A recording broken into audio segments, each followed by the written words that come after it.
TF1 et Carte Noire vous ont proposé Ciné Dimanche. Carte Noire, un café nommé Désir.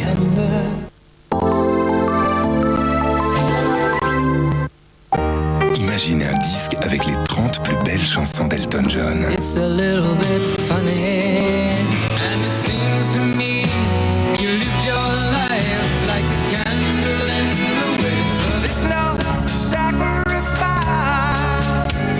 Nikita, is it cold? Still standing. The Very Best of Elton John avec énergie. Les 30 plus belles chansons d'Elton John. 3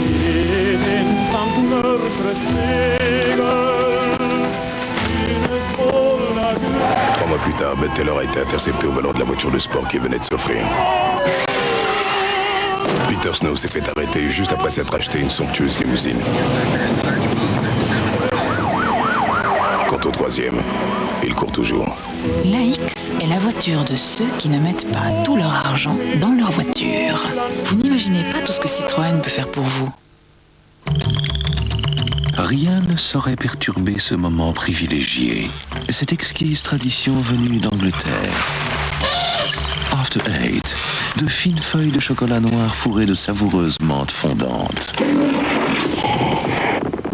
After Eight, so British. Pour tout connaître de vos clients ou de votre entreprise, 3617 Eurydeal. 3617 Eurydeal, le registre national du commerce. Nostalgie présente Claude Nougaro. Quand le jazz est là, une petite fille en pleurs dans une ville en pluie, et moi qui cours après, Cécile, ma fille. Les plus belles chansons de Claude Nougaro. Ah, tu verras, tout recommencera. Grand Angle, le meilleur du Nougaro, réuni en un seul disque. Nous gagnons. Également disponible, Chansongs.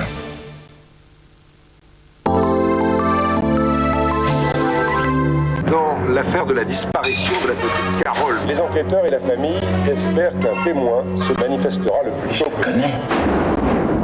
Jean-Paul, c'est moi. Antoine ? La gamine qui a disparu, elle est de mon bled. Moulin affronte le pire de tous les criminels. Je voudrais rentrer chez moi. C'est notre homme. Il est armé et menace la conductrice avec un fusil à pompe.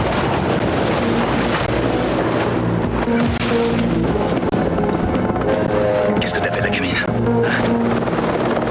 Moulin sur la piste du récidiviste, lundi 20h50 sur TF1.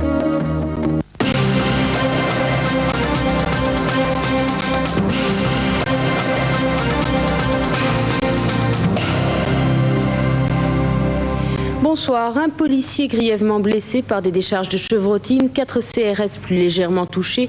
Incident entre jeunes et forces de l'ordre dans les quartiers nord d'Amiens. Des groupes d'une dizaine de jeunes très mobiles mènent des opérations commando.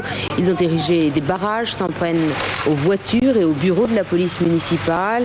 Projectiles divers et cocktails Molotov contre gaz lacrymogène.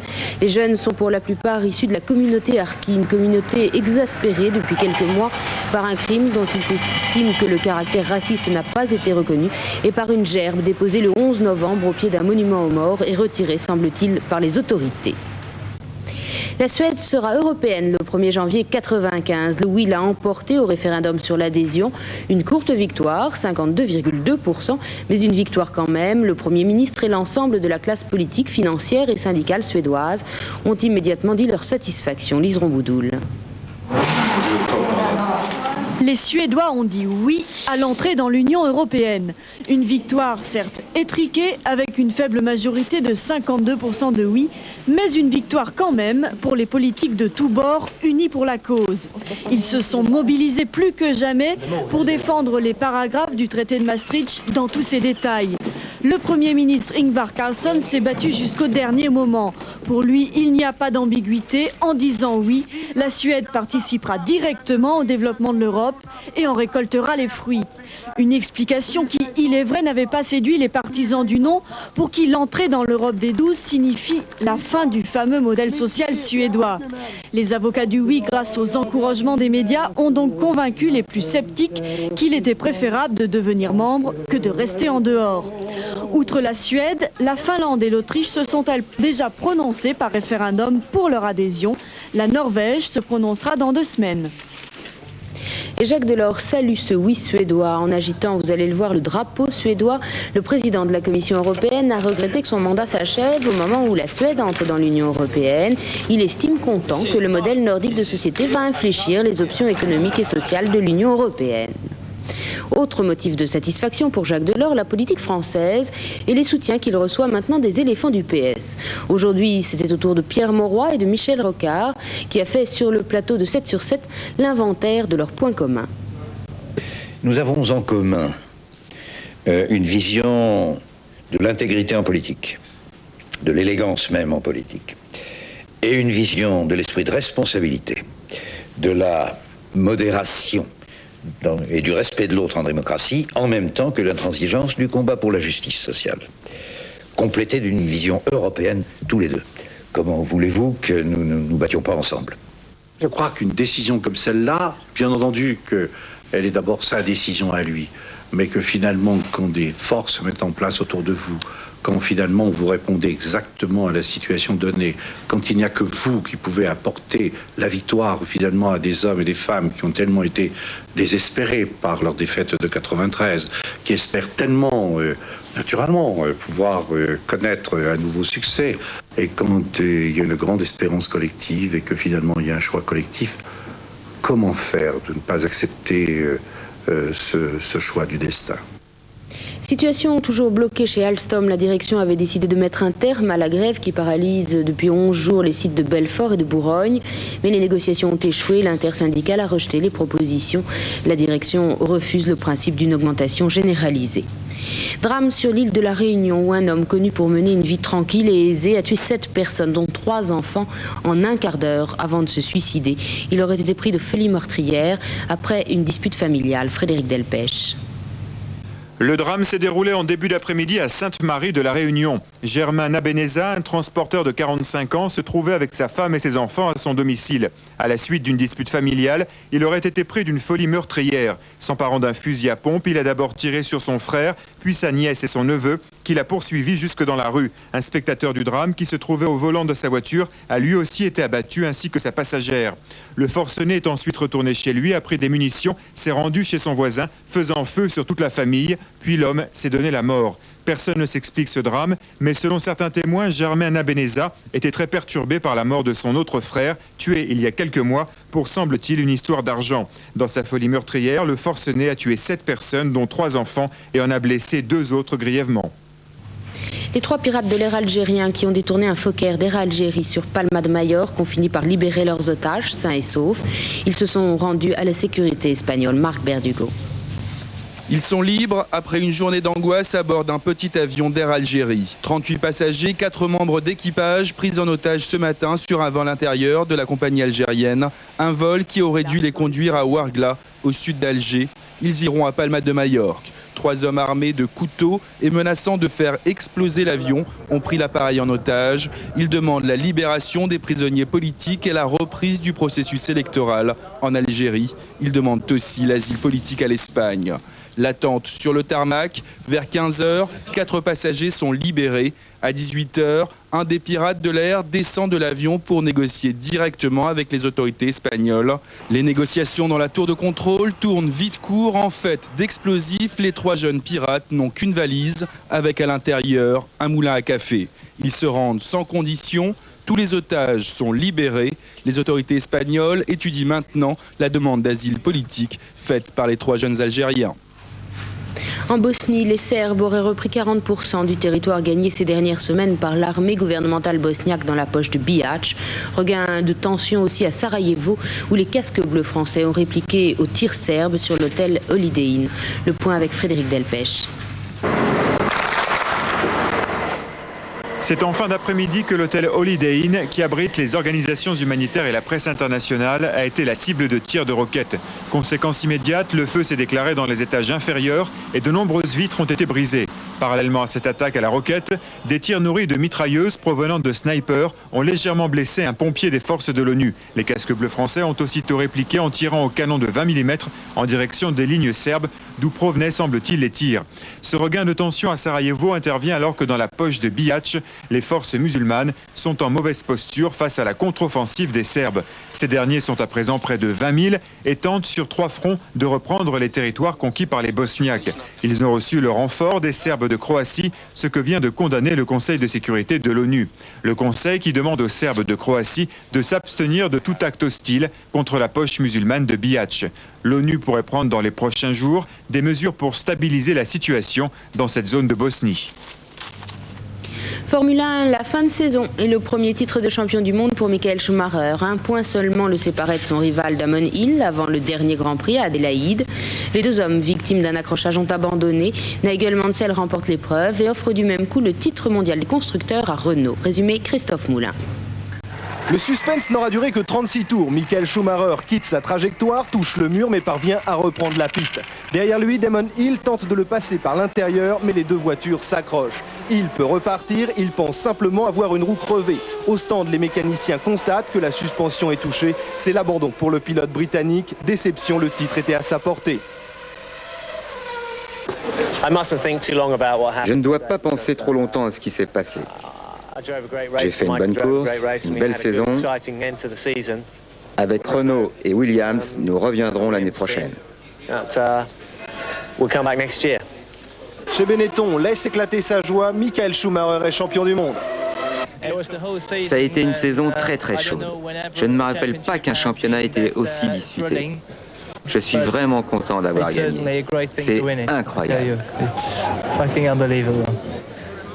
Williams Renault se console en remportant le titre de champion du monde des constructeurs. Récompense pour le travail de toute une équipe. Autre récompense, la victoire du vétéran. Nigel Mansell signe son retour en F1. Lui qui a remplacé Ayrton Senna, le champion disparu à qui tout le monde pensait aujourd'hui. Ce que je veux dire vraiment, c'est que le constructeur, le championnat, on veut le donner à la mémoire de Ayrton. Ça, c'est très important pour nous. Voile avec la route du Rhum, le Sud se révèle le bon choix pour Laurent Bourgnon. Il prend la tête de la course à Paul Vatine. Bourgnon a rencontré des vents favorables de sud-est et chez les monocoques. Yves Parlier sur Cacolac d'Aquitaine reste en tête. C'est la fin de cette édition. Merci de nous avoir suivis. Je vous souhaite une très belle nuit.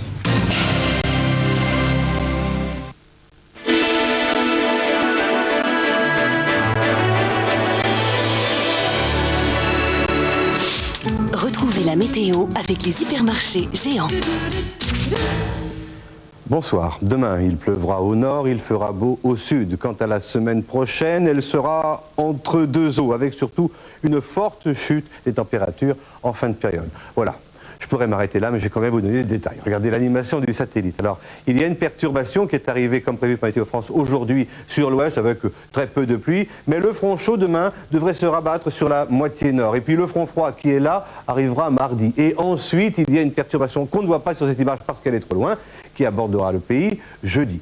On va voir tout ça en regardant les prévisions Météo France pour les 5 prochains jours. Et comme d'habitude, on commence par le nord. Donc demain, je vous l'ai dit, attendez-vous à de faibles pluies sur la moitié nord. Et attention au vent sur les côtes du Manche, jusqu'à 90 km à l'heure en rafale. C'est pas le moment d'aller faire du canotage, hein, si je puis dire. Mardi, vous voyez que le front froid se sera rabattu très vite le matin et vous le retrouverez sur le sud de la zone. Nous sommes toujours au nord, hein, dans la journée, tandis que les éclaircies abonderont sur le nord-ouest et le nord. Mercredi devrait être une assez belle journée. Et puis jeudi, la perturbation pluvieuse que je vous disais à l'instant, qui sera suivi vendredi d'un ciel variable. C'est surtout au niveau des températures que cela est intéressant. Demain, nous serons à 14 degrés. Nous sommes au-dessus des moyennes saisonnières. Et puis, on va aller récupérer les moyennes seulement jeudi. Donc, jusque-là, ça va. Mais à partir de jeudi, ça ne va plus du tout. Ça baisse beaucoup vendredi. 8, c'est un maximum, hein. Pour le sud, maintenant, la courbe de température est rigoureusement identique.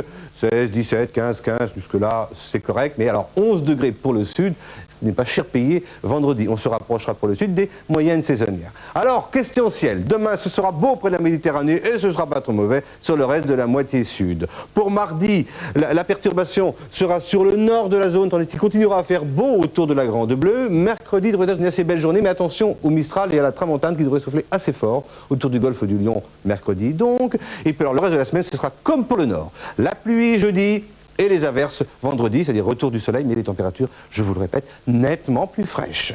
Je vous retrouverai demain avec plaisir, on vérifiera tout cela. Bonne nuit. Avec Géant, j'ai envie de soleil.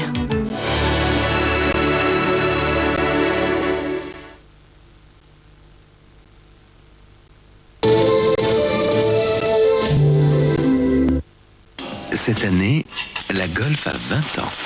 Joyeux anniversaire, joyeux anniversaire, joyeux anniversaire, joyeux anniversaire. Et 20 ans sans histoire, c'est long. Pour fêter cet événement, Volkswagen vous offre moins 10%. Êtes-vous un peu, beaucoup passionnément sexe? 36 70 60 20, 36 70 60 20.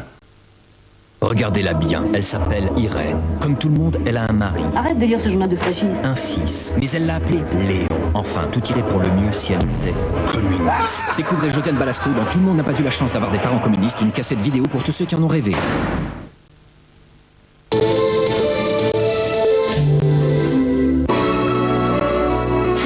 Qu'on prenne des précautions. Tu as raison.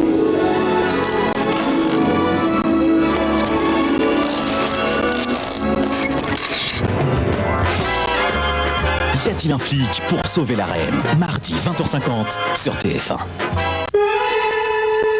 Elle est belle. Ici, c'est moi qui commande. Et tyrannique.